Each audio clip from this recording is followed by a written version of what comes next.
নাই লোক পায় কারণ কিছু যাও তার যোগ কষ্ট হইতে হইতে কোন না কোন কারণে তার যোগটা কষ্ট হইব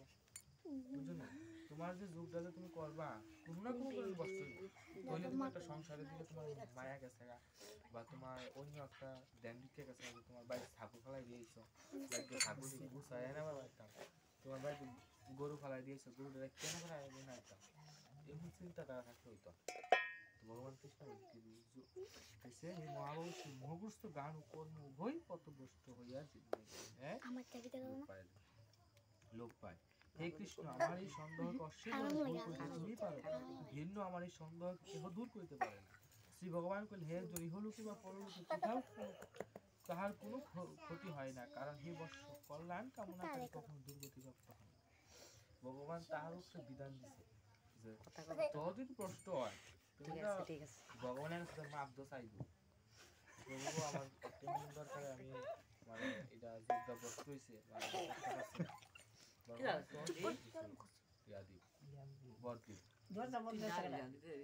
যোগ ভ্রষ্ট খুলা দেবা যোগ ভ্রষ্ট ব্যক্তি পূর্ণাত্মা লোকে যান এবং বহুবর্ষ বাস করিয়া পরে সদাচার সম্পূর্ণ যোগ ভ্রষ্ট ব্যক্তি মানে জেনে যোগ করতে গিয়ে যান যোগ নষ্ট হয়ে যায় পূর্ণাত্মা লোকে যান তার তোমার তো এরকম চেষ্টা তো করছে তোরও চেষ্টা না করে তো পারছে না বুঝলি তো করতে চেষ্টা করে তো গেছে গা বুঝলি তোদের তো চেষ্টা করছে তো অনেক মানুষ তো চেষ্টা করেন চেষ্টা করছে ভগবান কিতা কইছে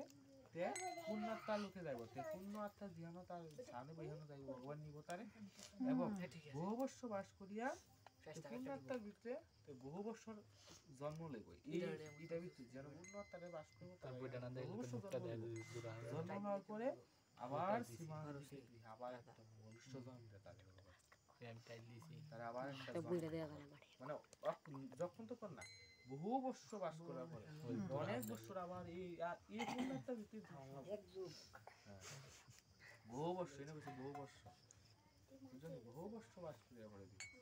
হে কুরুনন্দন এইভাবে জন্মগ্রহণ করিলে তিনি তাহার পূর্বজন্ম বৃদ্ধি পান এবং পুনরায় মুখ্যের জন্য চেষ্টা করেন সেই যোগ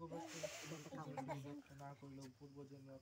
অভ্যাস যোগের প্রতি আকৃষ্ট হন যোগ বিষয়ে জিজ্ঞাসু সেই ব্যক্তিদের কর্মফলে অধিকতর ফল লাভ করে থাকেন সেই যত্নবান যোগীর যত্ন করিতে নিষ্পাপ হলে অনেক জন্মের সহিত যোগ দ্বারা স্বয়ং সিদ্ধ হইয়া পরমাগতি লাভ করে ইহাই আমার অভিমত জানিবে তপস্বী হইতে জ্ঞানী হইতে এবং কর্মী হইতেও শ্রেষ্ঠ অতএব হে অর্জুন তুমি এই প্রকারের যোগী যোগীদের মধ্যে আবার যে যোগী আমার আমার সেবা করে তিনি শ্রেষ্ঠ যোগী আবার কইছে ভগবান আবার এইটাও বলছে লাস্টে যোগীর মধ্যে যোগী তো তোমরা চিহ্ন তো ভালো বুঝছো নি চিহ্ন যোগী কোন দিকে হ্যাঁ না না এইটা না যোগী কোন দিকে যাওয়া না মানে সাধুরা সাধু সাধু যোগী কোন না না এটা যোগী কয় না মানে সাধু যারা নিয়ে সাধু কইছে যোগীদের মধ্যে আবার যে যোগী আমার আমার সেবা করে মানে ভগবানের সেবা করবো ভগবানের পূজা করবো তিনি আমার ভগবানের তার প্রিয় মানে ভগবানের সেবা করতে ভগবানের সেবা তার সেবা না খেলে ভগবানের খেয়ে করতাম মানে একটা অভ্যাস হিসেবে বলতো যেমন তুমি যেমন একটা কথা যেমন বরবাবুর কথা তুমি যেমন খাওয়ানটা দিয়াও কাছে তো আজকে তুমি যদি কোনো কারণে এত বড় গ্যাস হোক কোনো খানো আমি যদি খাওয়ানটা যদি না পাই তখন কিন্তু আবার কিন্তু মনে ভিতরে একটা জাগবো জানে আমি যদি থাকতো আমার খাওয়ানটা আমি কথাটা ঠিক নেই জাগবুলি এই কথাটাই বন্ধ হইছে না এর মধ্যে যে যুগ আমার কথা চিত্তে আমার সেবা করেন তিনি শ্রেষ্ঠ যোগী এবং আমার প্রিয় ভগবানের প্রিয় ইতি ধ্যান যোগ নাম ষষ্ঠ অধ্যায় সমাপ্তি এই অধ্যায় শেষ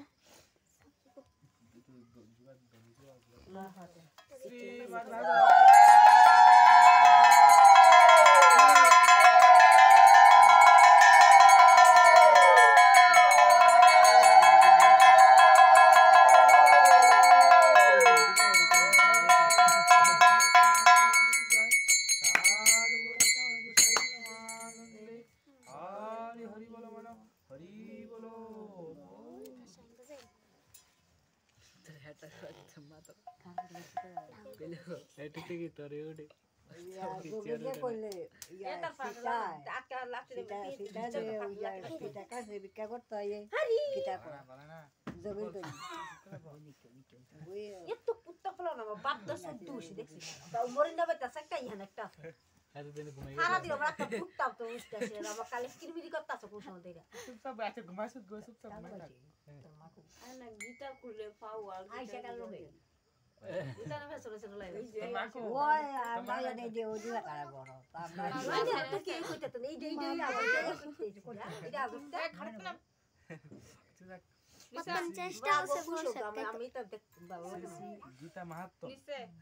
ঋষির বা সুত বা আর বাই চল অনুবাদ ঋষি বলিলেন হে সুত পরকালে নারায়ণ ক্ষেত্রে জানে বসিয়া না কোন গুলো মহামুনি বেশ আপনার নিকট গীতা মাহাত্ম কইতাম তারা না বলিয়াছিলেন তাহাই আপনি কৃপা করি আমার কাছে বলুন সুত বলিলেন যে মঙ্গলময় আপনি যে মঙ্গলময় পরম গুহতম উত্তম বিষয় জিজ্ঞাসা করলেন সে অত্যুত্তম গীতা মাহাত্ম বলতে কার সমর্থ আছে ইহা একমাত্র শ্রীকৃষ্ণ ছাড়া ইহা অর্জুন ব্যাসদেব সুখদেব যজ্ঞবল্ক মিত্রের জনক কিছু কিছু কিছু জানেন আর অন্য কানে শুনিয়া লেশ মাত্র কীর্তন করেন আমি ব্যাসদেবের মুখে যাহা শুনিয়াছি তেমনি কিছু স্থানে কীর্তন করে দিয়ে তাহা শ্রবণ করুন সমস্ত উপনিষদ ধ্যানুস্বরূপ শ্রীকৃষ্ণ গ্রহণকর্তা অর্জুন উহার বর্ষ আনন্দ হইল শ্রেষ্ঠ গীতারূপ ও সর্বমৃত শ্রীকৃষ্ণ অর্জুনের সারথি পদে প্রচিত জগতের উপকারতে গীতারূপ অমৃত দান করেছিলেন সেই শ্রীকৃষ্ণ পরম ব্রহ্মকে প্রণাম করি সংসারূপ সাগর উত্তীর্ণ হওয়া বড় শক্ত সেই নর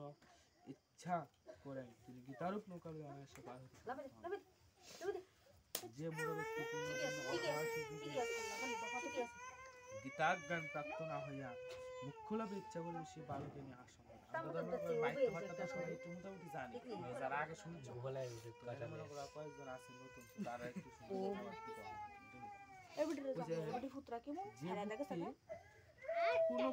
যুগে দেখো অনেকবার মানুষ ঠাকুরের পূজা না কইরা হ্যাঁ না কইরা উচ্চ কোনো কিছু না কইরা মুখ্য লাভের আশা করবে হ্যাঁ পিসি বয় না মুখ্য লাভের আশা করবো কি হইব বালকের ন্যায় আশ্রমপদ হইব যাহারা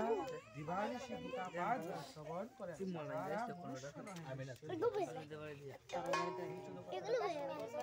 দিবানিশি মানে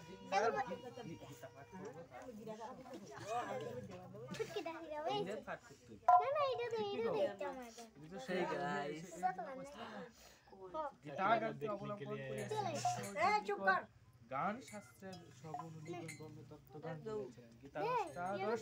অধ্যায় স্বরূপ সোপান মুক্তি ও অভক্তির দ্বারা বিকশিত এই রূপ ব্রহ্মে আদি কর্ম সকল উঠিয়েছে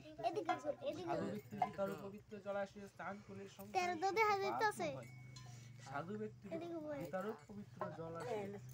সংসারে সর্বাগ্র তোমার সংসারে কোনো পাপ থাকে অনেকের আছে সংসার ভুলের কারণে অনেক পাপ হইয়া জায়গা জন্য এই পাপ যদি তুমি মোচন করতে চাও কইছে গীতার জলাশয় তুমি এই জল করতে পারবে অনেক জলটা কেমনে বানাইবা বানাইয়া স্নান করবা যে পুষ্কর হই দেবা যে জিনা স্নান করবা স্নান করানোর আগে এই জলটার ভিতরে চরণ দেওয়ার আগে 3 বার গঙ্গারে ডাক দিবা যে মা গঙ্গা তোমার উপরে আমি আরেকটু কথা পেলি আমরা যে পুষ্কুন যে স্নান করবো মা গঙ্গারে কিন্তু প্রথম তো মানে নামে না কেউ জানি কারণ আমরা কিন্তু গঙ্গার জল দিয়ে আমরা শুদ্ধই কিন্তু গঙ্গা ওদের একটা দেবী নেই তো গঙ্গা কিন্তু ঠাকুর দেবী তো গঙ্গা কিন্তু আমরা যে যত পাপ পুণ্য আছে সব কিছু গঙ্গা লয় তো গঙ্গা তো আমরা কিছু মানা লাগে যে গঙ্গা মানা লাগে যে মাগো তোমার যদি আমার চরণ লাগে বা যদি কোনো যদি আমার পাপ পুণ্য হয়ে থাকে আমি তোমার বিসর্জন দিলাম তুমি তোমার মনে কোনো দুঃখ কোনো কষ্ট রাখতো আমরা যেটা করি না আমরা তো ডাইরেক্ট গিয়া ডুব দেব এটা দেওয়ার মুখ থাইনি অন্য থাইনি তো এই মনে কইছে আর গীতারূপ অমৃত জলাশয়টা কেমন মানে যা মনে করো স্নান করো না আগে গঙ্গারে ডাক দিয়ে তারপরে 3 বার হেগুলিয়া গীতা আর তুমি এগুলিয়া নিয়ে আসিরা, তারপরে এই জলে স্নান করবে মনে এক মনে একদম দেখে হেগুল তুমি তোমার সংসার